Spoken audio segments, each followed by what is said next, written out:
Salvatore ha pensato a preparare naturalmente questo impasto. Sì, lui ha preparato il battuto di carne, capperi, sale e cipollotto. Sale madre e cipollotto, sì.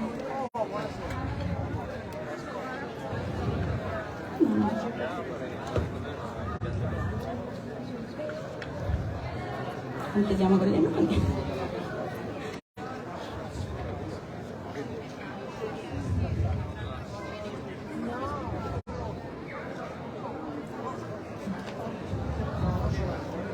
Aggiungiamo questi popcorn di lenticchie. Sì, generalmente si usa completarlo poi con del caviale, noi abbiamo una tradizione contadina che non è da meno, tanto che proprio per parlare di varietà di lenticchie abbiamo ad esempio la lenticchia nera di Leonforte, che è conosciuta proprio come caviale nero, sì. Perché oltre alla produzione che è molto...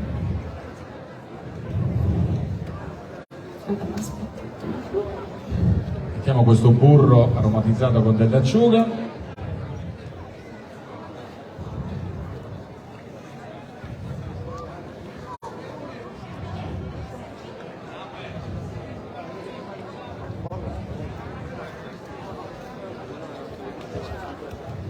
Mettiamo un po' di pepe. Allora vi do un'altra bella notizia: per chi volesse ci sono ancora biglietti disponibili per questo assaggio, quindi anche se avete già preso o scelto un altro chef, quindi come sapete ne potete scegliere, guardate come scattano subito assaggiando un altro chef, se ci sono ancora disponibilità, penso di sì, potete prendere quello di questo chef, quindi fino a esaurimento lo potete fare, non si paga, è tutto gratuito, è solo per regolamentare un po' gli assaggi e far sì che tutti possano assaggiare qualcosa qui a Nebro di Gusto. Okay. Queste chips di pecorino abbiamo detto. Pecorino e un pochino di parmigiano proprio per non...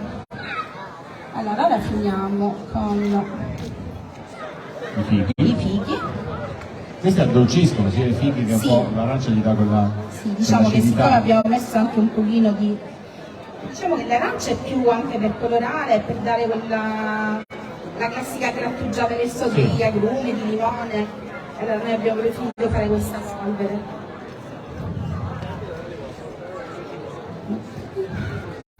E alla fine finiamo con questa polvere di arancia che serve anche un po' a colorare il piatto.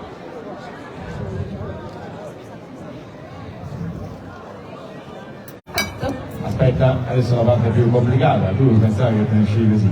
Il nome di questo piatto, ci avevi pensato? Sì, okay. Allora noi facciamo anche una versione di pesce che chiamiamo transumanza, perché proprio è questa, e quindi anche se è di carne, anche perché noi non abbiamo nella nostra zona dei grossi allevamenti, comunque di manzo, di vitello, quindi per me resta sempre transumanza. Allora, transumanza, il piatto di Giovanna Costanzo, facciamo un applauso a Salvatore anche.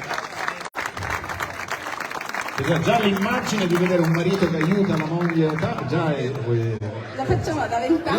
Lo so, già è fantastico.